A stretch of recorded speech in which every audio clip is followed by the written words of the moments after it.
Besti, kembali lagi di Celebrity Fresh. Kabar hangat berikutnya datang dari pedangdut Rizky 2R yang diketahui sedang menjalankan ibadah haji usai menggantikan kuota sang ayah yang telah meninggal dunia. Seperti apa informasinya? Langsung saja, ini dia.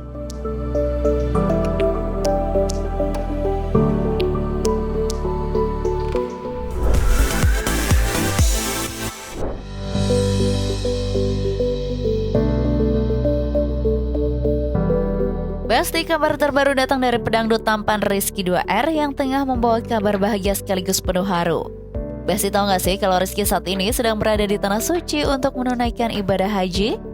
Menariknya, keberangkatan Rizky kali ini merupakan amanah besar karena ia resmi menggantikan kuota haji mendiang sang ayah tercinta yang telah berpulang ke rahmatullah pada tahun 2021 lalu. Perjalanan religi ini benar-benar jadi momen emosional buat Rizky. Apalagi ia berangkat langsung mendampingi ibunda tercinta. Persiapan yang dilakukan Rizky pun terbilang sangat matang, mulai dari kesiapan fisik yang harus ekstra prima, hingga pendalaman manasik haji agar bisa menjalani seluruh rangkaian ibadah dengan sempurna. Gimana perasaannya? Senang ya. Alhamdulillah, walaupun nggak ada apa-apa ya Mas. Dan alhamdulillah kebetulan juga.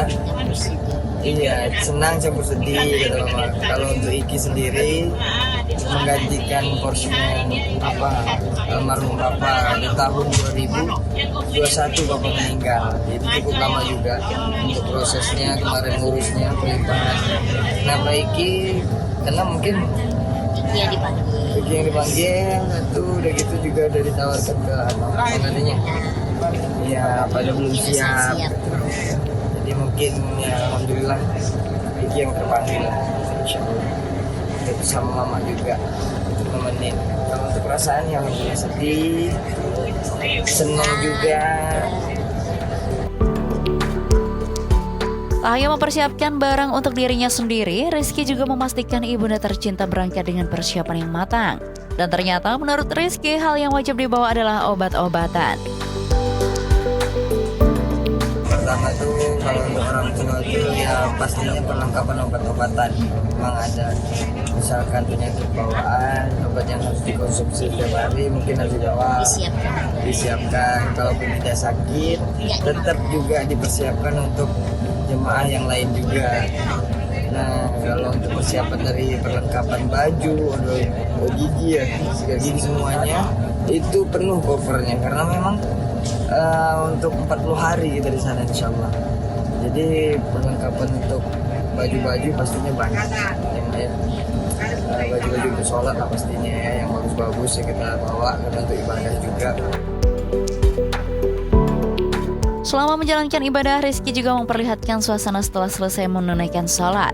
Rizky mengaku sangat takjub melihat jutaan umat muslim dari berbagai belahan dunia berkumpul dengan satu tujuan yang sama. Perasaan tenang, haru, dan damai terpancar jelas dari raut wajah Rizky yang tampak menikmati setiap detik waktunya. Halo, assalamualaikum warahmatullahi wabarakatuh. Pemirsa, ini adalah suasana setelah selesai sholat zuhur. Alhamdulillah. Nah, suasana seperti ini. Ya, udah sebagian udah pada bubar masuk ke hotel karena memang jam sarapan jam makan siang. Alhamdulillah. Menariknya di Besti, Rizky juga mengungkap satu barang penting yang harus selalu dibawa. Dimanapun jamaah haji pergi, tak lain tak bukan adalah nusuk, yaitu kartu berisikan identitas hingga lokasi hotel para jamaah haji. Di sini salah satu yang harus diperhatikan dan selalu harus dibawa yaitu nusuk. Nah, mana nih Pak nusuknya? Pak. Nah, ini nusuk nih, Miki pegang juga nusuk. Ini harus selalu dibawa teman-teman. Ini ibaratnya nyawa kedua kita di sini nih. Identitas. Nah, kalau memang kita lagi kesasar, kalau orang tua kesasar tuh bisa di scan ininya, jadi tahu nomor kontaknya. Udah gitu nanti gampang dihubunginnya juga, diarahin juga. Anyway Besti, walaupun sedang menjalankan ibadah haji, Rizky menyebut bahwa dirinya akan langsung mendaftar haji lagi sepulangnya dari Tanah Suci. Wah, kira-kira kenapa ya Besti? Masa mau haji 2 kali ya? ininya sih setelah ini nanti pulang dari sini langsung daftar lagi untuk haji biar bisa dapat porsi yang agak mudah nantinya ya Pak, bisa berangkat lagi ya, karena membadalkan orang yang meninggal itu nggak bisa karena kitanya sendiri belum haji katanya gitu. Kalau memang sudah haji insya Allah udah bisa membadalkan, ini kan kita harus gantiin nih gitu ya Mak. Insya Allah bismillah ada rezekinya. Nah Besti, pokoknya kita doakan semoga ibadah haji Rizky dan sang bunda dilancarkan, menjadi haji yang mabrur dan semua niat baiknya untuk membadalkan haji sang ayah segera diijabah. Amin. Next, ada kabar yang tak kalah mengejutkan dari keluarga Atta Halilintar dan Aurel Hermansyah. Di awal pernikahan, Aurel mengungkap bahwa dirinya sempat meminta cerai pada Atta. Wah, kira-kira karena apa ya Besti? Daripada penasaran, langsung saja ini dia.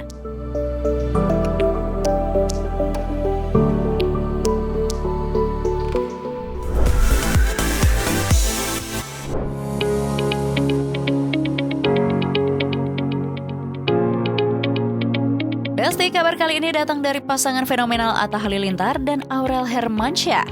Siapa yang sangka nih Besti, di balik kemewahan dan keromantisan yang sering kita lihat di media sosial, ternyata awal perjalanan biduk rumah tangga mereka nggak semulus itu.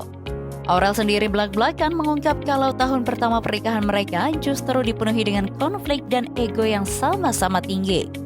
Bahkan Aurel pernah meminta cerai di awal pernikahan mereka loh Besti. Awal aku nikah baru 1 bulan, aku tuh minta pisah karena aku shock, aku kaget di ART, urusan makanan semua tuh aku harus mikirin, kayak semua tuh bergantung ke aku. Jadi Atta tuh kayak nanya, iya besok kita makan apa, besok kita ini, so aku kayak oh ternyata kayak gini ya gitu. Jadi awal tuh aku repot banget membuat awal-awal waktu itu mau pisah itu karena finansial. Nah itu kan sensitif ya, karena waktu itu sampai Atta tuh nelfon orang tua aku mau nganterin Aurel ke rumah. Waktu itu aku ngomong, udah aku udah gak bisa sama kamu. Nah tipikal Bang Atta itu dia memang kalau aku ngajakin begitu dia orang iyain. Dia bukan tipikal yang begging gitu loh. Gak bisa ditantang gitu ya? Bisa. Jadi kalau ditantangin balik. Waktu itu pas aku minta gitu dia bilang, oke, ayo aku anterin. Shock banget Kak, karena di bayangan aku drakor gitu. Kayak ketika aku bilang kayak gitu, jangan dong sayang dipeluk. Hah, ini gak ada. Padahal tau gak pada saat itu Kak, rasanya aku kayak ditampar tau gak. Kayak, aku ngomong kayak gitu diyain gitu. Pas dia mau nganterin tuh aku malah marah, kenapa kamu malah anterin? Pada saat itu dianterin, terus dia ngomong, lah kan kamu tadi minta anterin rumah orang tua kamu, terus sekarang kenapa kamu marah? Ya enggak, kan aku pikir kamu bakalan kayak semua itu bukan yang kayak di film, please dong, dia bilang kayak gitu. Jadi kayak aku akhirnya orang tuaku juga ngajarin, kamu tuh gak boleh begini, mulailah diajarin. Atta menceritakan kalau di masa-masa awal mereka sering banget terlibat cekcok hebat karena perbedaan prinsip dan kebiasaan. Besti, bayangin aja, 2 anak muda sukses dengan karakter kuat harus tinggal satu atap. Pastinya percikan api emosi susah banget dihindari. Bahkan saking seringnya berantem, Aurel sempat merasa kaget dengan perubahan hidup setelah menikah. Atta akhirnya menyadari kalau hubungan yang sehat gak bisa dibangun dengan ego. Ia pun mulai mengambil inisiatif untuk memperbaiki komunikasi dan lebih banyak mengalah demi menjaga keutuhan rumah tangga mereka. Oh, cerita dulu. Oh iyalah, biasa kok baru rumah tangga kan kadang-kadang. Ya mungkin misalnya kalau aku, misalnya namanya pasti punya kebiasaan masing-masing. Misalnya tiba-tiba dulu nggak biasa diomelin, tiba-tiba diomelin. Dan sebagai suami jadinya kayak, wah kok diomelin gini nih. Ya aku tuh orangnya dulu, mungkin kalau sekarang aku udah ngerti, oh kapan istri bisa ngomel, harus sabar, kalau lagi naik harus sabar. Jadi harus tahu jam-jamnya gitu. Kalau dulu, wah namanya baru nikah kan, dulu diomelin gitu misalnya. Ya mungkin jadinya dulu belum siap, jadi cekcok. Sekarang kan udah saling mengerti sama. Jadi waktu ada yang jadi air, ada yang jadi lagi, ada yang jadi api, harus jadi air. Atta perlahan mulai memahami bahasa cinta sang istri dan mencoba menjadi pendengar yang terbaik. Kedewasaan Atta ini pun berbuah manis di mana ia berhasil meyakinkan Aurel kalau mereka adalah tim yang harus saling menguatkan. Dari sinilah fondasi cinta mereka yang tadinya rapuh berubah menjadi benar-benar kokoh. Yang penting bisa saling menghargai, saling mengerti satu sama lain. Gak cuma jadi suami yang pengertian, Atta juga dikenal sebagai tameng atau garda terdepan buat Aurel nih Besti. Kita pasti sering lihat kan gimana Atta selalu pasang badan setiap kali istrinya kena komentar jahat dari netizen. Ia juga selalu berusaha memberikan fasilitas dan kebahagiaan terbaik untuk sang istri sebagai bentuk apresiasi atas segala pengorbanan Aurel dalam mengurus keluarga. Kini keharmonisan rumah tangga mereka benar-benar jadi impian banyak orang. Kehadiran dua bidadari kecil yang super menggemaskan, Amina dan Azura, semakin melengkapi kebahagiaan di istana mereka. Atta dan Aurel terlihat makin kompak dalam mengasuh anak-anak, dan suasana rumah mereka pun kini terasa jauh lebih adem dan penuh tawa. Wah, benar-benar pelajaran berharga ya Besti, kalau pernikahan itu emang butuh perjuangan ekstra di awal. Kita doakan semoga keluarga kecil Atta dan Aurel selalu istiqomah, langgeng dan dijauhkan dari gosip miring. Oke Besti, jangan kemana-mana dulu karena setelah ini masih ada informasi seru lainnya. So, tetap di Celebrity Fresh.